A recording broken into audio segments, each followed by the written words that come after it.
For the first Subnautica Below Zero biome on this list, we have to turn to a place that, while cool, is actually my least favorite in the whole game, the Thermal Zone. Consisting of 3 entirely separate biomes, the Thermal Zone is a long patch of sea that stretches all the way from the eastern borders of the West Arctic towards the Twisty Bridges in the north, around the Lilypad Islands, after which it reconnects with itself, completely surrounding Delta Island.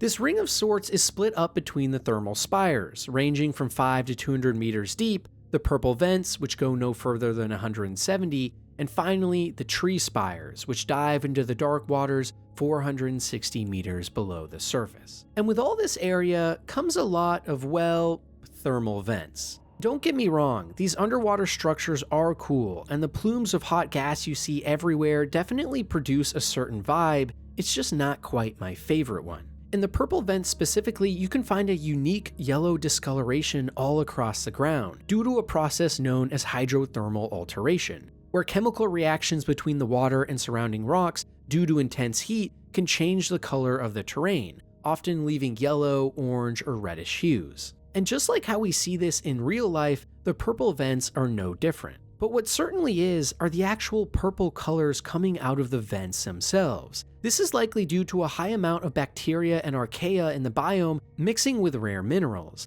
and it implies that the purple vents may be a breeding ground for lots of new life forms that are beginning to formulate. And for me personally, this is what makes the purple vents the most interesting part of the entire thermal zone, a place that runs in contrast to most biomes of Subnautica, seemingly at the start of its story rather than the end of a long and historied past. Outside of that though, the purple vents don't have much flora or fauna to dive into, and really the only especially notable creatures are the Chelicerate leviathans, who are elongated crab-like creatures with shark-adjacent bodies, with a jaw section that is formed entirely by 4 long curved mandibles pointed forwards that mesh together towards the back to form an inescapable jaw. These carnivores use their long spines to reach extremely high speeds underwater, and a dorsal fin-like membrane that coats spikes growing out of their plated skin. They are without a doubt one of the scariest things you will ever see approaching you in-game, and the purple vents aren't the only place it can be found, as even more reside in the next part of the thermal zone,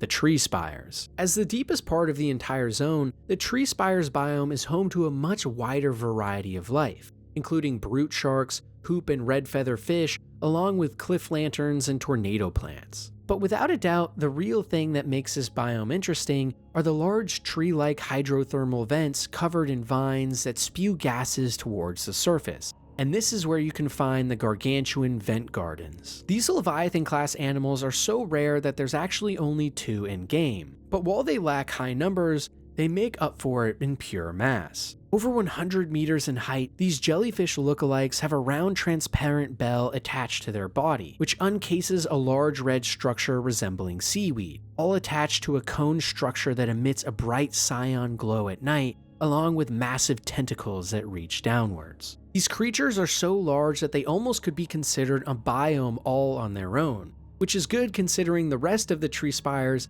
doesn't have all that much going on besides a handful of different fish species. But despite how mundane portions of this biome can be, nothing beats the monotony of the thermal spires, the final part of the thermal zone. Composed of nothing more than small to medium-sized vertical spire formations oozing sap from their innards, the thermal spires are one of the first places most players will visit in Below Zero, and thus are rich in minerals and relatively safe, with the only potential problems you will run into being the rock punchers and Cryptosuchus. Now don't get me wrong, both of these 2 aggressive carnivores are really awesome and their designs are some of the best in the series. I especially like the rock punchers and how they move across the sea floor and jump at you with their little shrimp tails and punch the ground. But the actual biome itself otherwise just feels so lacking to me. It's nothing more than gray rocks and thermal vents with the occasional coral shelf plate batch on a cliff's edge. And considering how awesome some of the other biomes right next to it in Below Zero are, it just falls so flat. But regardless, the thermal zone as a whole still has a lot to offer, and something you also don't really find in quite the same way anywhere else in the series, so it should be lauded for that at least.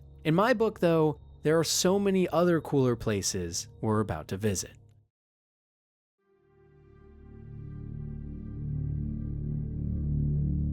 Located in the very center of Subnautica Below Zero's map is a large and very important landmark known as Delta Island. Surrounded entirely by the thermal zone, the location itself is home to a host of land-faring organisms. Things like penguins and sky rays, or the hard-to-miss thermal lilies, which glow brightly as you walk past and face towards you, warming you up while you brunt the harsh cold above water. And that's because this island is completely covered in snow, biting winds, and damp rock caverns, along with the occasional hot spring full of crystalline sulfur, which can also keep you warm in a pinch. In contrast to, say, the floating island of the first game, Delta Island is much more rugged, but also has a lot more going on. For example, if you manage to climb all the way to the summit of the island's biggest mountain, not only will you be met with a cutscene of a woman in a mech almost killing you, but also the Delta Research Station, a focal point of the main story and historical landmark that is filled to the brim with interesting lore on the series.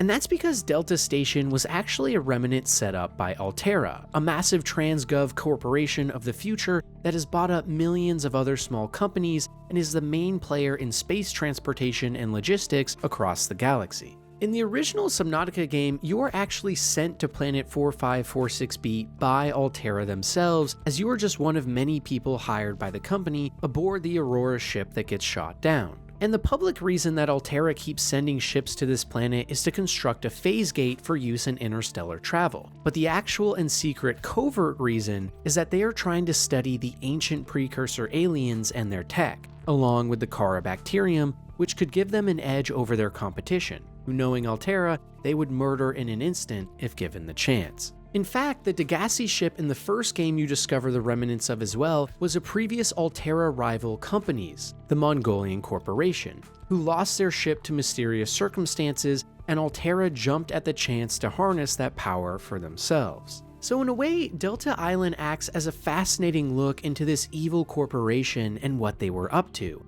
as well as just being a fun place to hang out in as long as you find a warm spot to stand in. And what it lacks in raw beauty or variety, it easily makes up for in pure intrigue, a staple of all good Subnautica zones, places that not only look cool, but make you stop and think as well. On top of all of this too, there are so many hidden secrets beneath the island that lead to some of the coolest spots in the series, but we'll be talking about those shortly.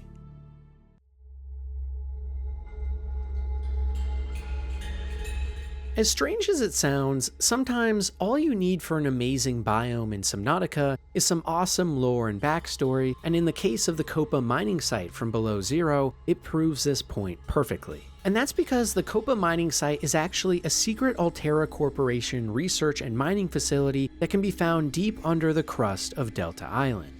If you manage to find one of the small entrances to this place either in the thermal zone proper or its corresponding cave network, you will be treated to a sprawling underground equipment center, full of storage crates and computer terminals, large elevator shafts that moved people around years ago, as well as massive rail systems that carried supplies all around the zone, as workers donned prawn suits to help in everyday tasks. This means that there's so much cool world building to uncover in this area, where if you take your time, you can start to piece together many potential secrets about Altera's past on this planet and what they were up to. And really for me, the biome combines the usual strengths of Subnautica, that being deep sea exploration and dark caverns to poke around in, with something more akin to, say, a Fallout game, where you will be able to go through the environment and almost watch as it tells a story all to itself. It's a match made in heaven, and something I wish more Subnautica biomes would focus on heavily, that being the lore and history behind it all, telling stories of places and what happened in the past. For example, in the Koppa mining site, you can actually stumble upon a strange green statue in one of the back chambers. And while it's never fully explained to you, just seeing all the lights around it and the abandoned research equipment in the room tells you all you need to know and more. This must have been one of the ancient architect artifacts that Altera had found and was researching, and it just makes you daydream about what this place would have been like at full capacity with dozens of researchers all working at once. And also, what did Altera manage to get out of their research? Could it be that one of the most evil corporations in the universe now has access to time travel like the precursors themselves? It's questions like these that make an otherwise straightforward biome such a pleasure to come back to. a place that not only looks pretty in the moment, but one that makes you dream about the possibilities of what else is going on in the universe of Subnautica.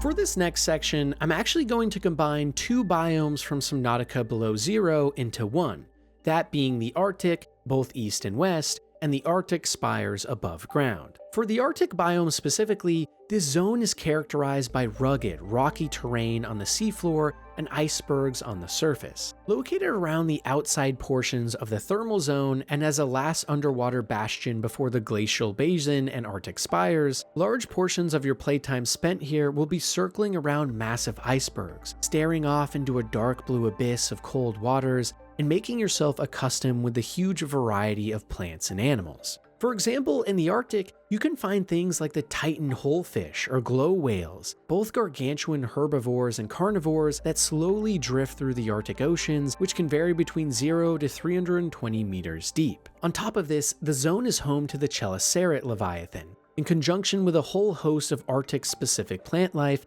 that has grown to survive in even the harshest and coldest conditions. But really, what makes this biome so special for me is how beautiful it is. As we know from our real lives, the Arctic oceans and icebergs in them can be beyond breathtaking, and the harshness in places like this only adds to the intrigue. You can explore underwater calderas that long ago were hollowed out by volcanic eruptions, or try and pet penguins on top of the icebergs where mothers and their youngs sit sunbathing. And even more than anything I could describe or show you here, trust me when I say that out of every single zone I've ever been to in all of the Subnautica games, the Arctic has a special way of wowing you like no other place does. It feels vast, open, yet claustrophobic and cold at the same time. And with the improved graphics of Below Zero, it makes the whole ensemble that much more immersive. But we aren't done yet, because northwest of the Arctic are the Arctic spires, a huge above-water landmass that borders Glacial Bay. The biome is characterized by a flat sheet broken up by huge spires of ice jutting up from below, where it appears the sea level has dropped since the ice spires must have formed long ago. Between these spires as well is a sprawling ice valley, with cracks all along the surface that make it feel like at any moment you could fall through into the icy waters below. But worst of all, the biome itself can be very maze-like, feeling like you are trapped within a labyrinth that you have to figure out as you go through multiple cave entrances, diving through small pools of water to come out on the other side in completely new portions of the zone, and a lot of confusing geography and layouts. But if you thought that was terrifying, then just wait for the ice worms. Enormous Leviathan-class organisms that have long, slender bodies, which they use to burrow through the ice sheets and ambush predators as they struggle to skate across this harsh area.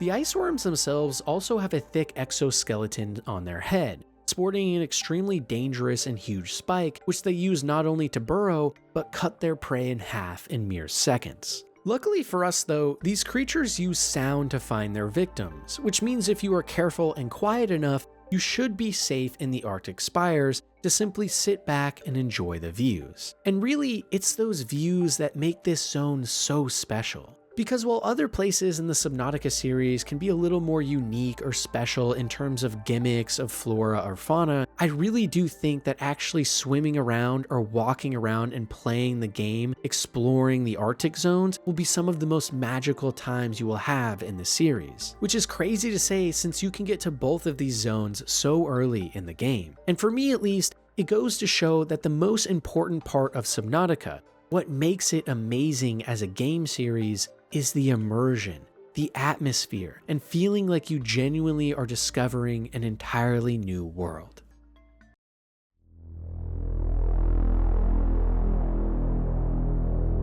While I know for a lot of people Subnautica Below Zero is nothing more than a cheap imitation of the first game, as someone that does love it for what it is, one thing it certainly does well is beautiful biomes. And this next one is a place that actually originally made me fall in love with the game because of how striking it is, the Twisty Bridges. Bordering the Arctic kelp forest and thermal zone, the Twisty Bridges sit at a depth between 50 and 250 meters, and are one of the first zones players will usually encounter in-game.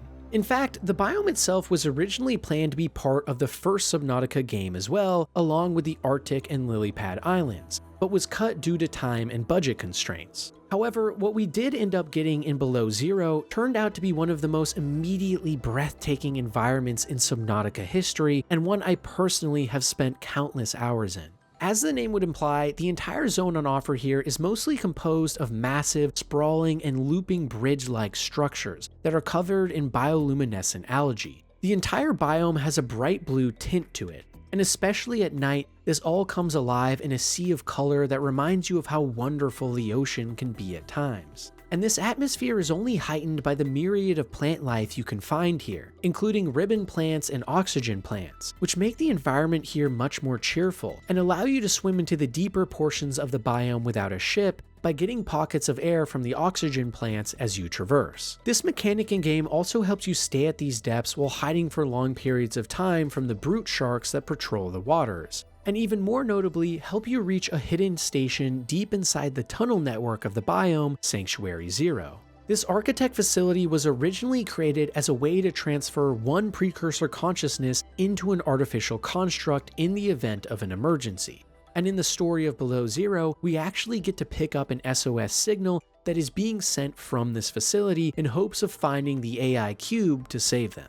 And really, this biome just has it all. There's a shallow version with even less danger, or the deep Twisty Bridge zone as well that is characterized by deep purple hues and broken mandrakes that dot the ridges and bridges. Which means no matter what depth you are at while exploring this biome, you will be guaranteed to find something interesting. Whether that's a cave network with new types of plants and animals, massive twisty bridges that fill the skyline as you look towards the surface of the ocean, or entirely new types of gameplay mechanics and places to just sit back and enjoy the view. As someone that loves both Subnautica and Below Zero, I highly recommend checking out the Twisty Bridges, if you want to see what Below Zero can do that even the first game never quite managed to pull off.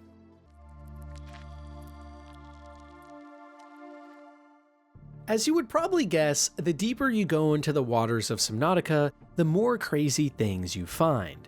And this principle carries over to Below Zero as well, where within the deepest caves and darkest corners of the ocean, you can stumble upon biomes that remind you of just how alien this planet is. But in terms of places like this, far and away the most striking are the Crystal Caves and Fabricator Caverns. Both of these zones are immediately recognizable due to their massive purple and red crystal columns respectively, which grow on the ground and walls around you. This means both biomes can be an absolute pain to actually traverse and navigate, as it's always hard to tell where you are, but if you manage to get past the initial frustration, you are met with what is, in my opinion, the most amazing looking set of biomes in the entire series. For the Crystal Caves specifically, the location can only be accessed via the deep purple vents or Lilypad crevice, meaning you likely will be very far into the game by the time you get here. And since the Fabricator Caverns can only be found through small openings in the Crystal Caves, the region is even more secluded.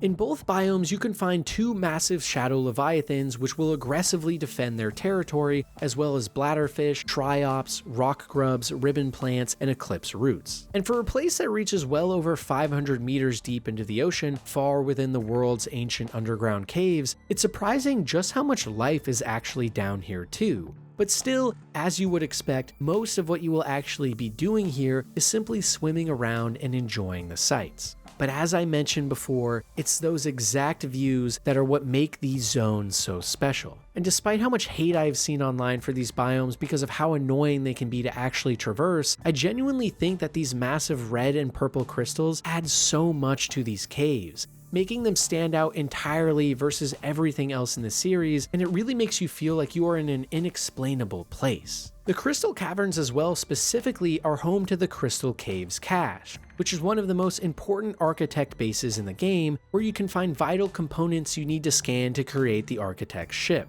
But honestly, at the end of the day, the reason I put these two biomes so high on my list while a lot of others might not, is that I just can't imagine Subnautica without them. Each are striking in their own way and somehow manage to host a lot of variety too. For example, in the Crystal Caves you can travel to the fissures, massive trenches composed of a murky green fog and covered in seagrass and hydrothermal vents, Or what about the Crystal Castle, a smaller cave system within a cave system that has significantly more dense crystalline growths, which entirely consume the region and transform it into a compact set of antechambers and confusing corridors. Places like this perfectly play into the almost paradoxical feeling of claustrophobia we can find ourselves in the ocean, and manage to be some of the coolest looking places imaginable on top of that. I mean, seriously, look at these biomes. If you were to see an image of either for just a split second, you would instantly ask yourself, what game is that and how do I play it?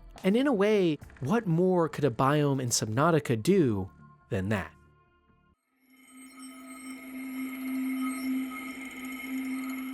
One of the hardest aspects of making a new biome in Subnautica has to be the idea of providing variety, while still remaining on course to one singular theme. And in terms of places like this that manage to do it perfectly, the Glacial Basin far and away is one of the most impressive, diverse, and just overall best biomes that the universe of Subnautica has ever seen. And I know how strange that might sound to some of you. After all, there are many in the community who do not like Below Zero at all, and especially its above ground sections. But you see, the Glacial Basin is so much more than just what meets the eye. First of all, the zone itself is split up into many subsections. There's the Glacial Basin itself, a rocky exterior surrounded by tall icy cliff sides and ridges, along with many frozen waterfalls and rivers that split the region in two. And as the second largest outside zone in the whole series, this area is full of things like frosted sinew trees or open valleys to use your snowfox bike going at breakneck speeds.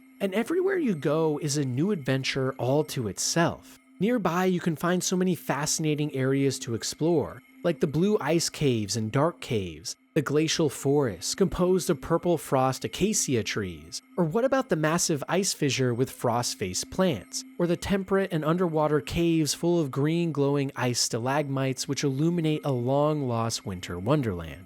And those aren't even the full extent of what this biome has to offer either. In the very northern tip of the zone, you can find the Glacial Bay, where the Altera Corporation has a strong presence, including various structures like blizzard lines or radio towers that were frequently used in their heyday. Here as well, you can also find massive hydraulic fluid lines or steam vents that lead to architect structures or power lines that unlock facilities with deep lore and implications. And just wait, because we still aren't done. Because the Glacial Basin is also home to deep underwater caves called the Glacial Connection, which extend over 200 meters below water and are home to some of the most striking visuals in the entire series, with full Arctic kelp forests and eye jellies dotting the waters. The eye jellies especially provide a beautiful tapestry of light in this zone, and make it almost feel like you are swimming through a painting at times, where no matter where you look, you will be taken aback by the awe of it all. I mean, seriously, look at something like this, or this. Utterly captivating icy underwater caves full of creatures and bioluminescence that takes your breath away. And as if it couldn't get any better, the Glacial Basin is also home to maybe the single most fascinating area from a lore perspective, the Phi excavation site. This massive research facility, built deep within a large mountain at the western side of the Glacial Basin, is a cavernous space that shows signs of previous rock collapse, with large boulders and pebbles littering the floor. But the real reason this place is so significant is it's home to a top-secret research project, one that reveals to us one of the biggest mysteries of the series. Years ago, an Altera employee stumbled upon a gargantuan super leviathan frozen in the ice that had been infected by large charasaurs all over its body. The research going on here in the excavation site is all about figuring what is going on with this monster and uncovering the secrets of the Carabacterium as a whole. And because this research facility and the monster are so well preserved in this icy mountain, you can even still ride the elevators, check on some lost log notes, and piece together a good amount of the backstory and history. And when you combine that with all the other zones of the Glacial Basin we've touched on a little bit here, you begin to realize just how utterly amazing this biome is. To me, it's the quintessential example of what I would like to see more of in future games. A zone with distinct flavor, yet so many variations within that. In this case, an icy tundra and valley with secret crevices to uncover all around you. And it goes to show something I've been arguing for years now, that Subnautica Below Zero has some of the best biomes in the entire series. And I simply don't know how it would be possible to walk into the glacial basin and be anything but impressed. And for that reason, it's one of my personal favorite biomes of all time.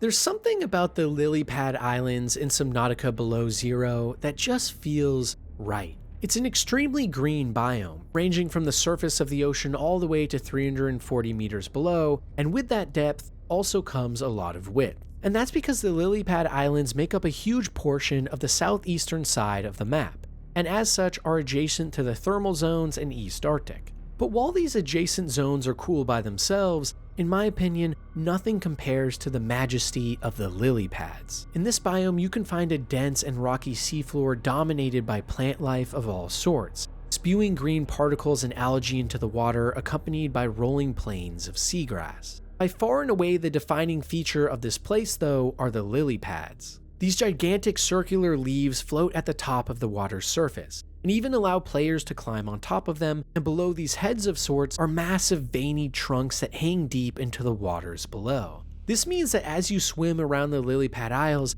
you will constantly be met with rays of sunshine beaming through the gaps in the lily pads, as you make your way towards huge swaths of land held up and suspended in the middle of the ocean by the lily pads above. It's a striking scene for sure, and because of all of the moss, algae, and grass that is produced in the area, also a very vibrant one.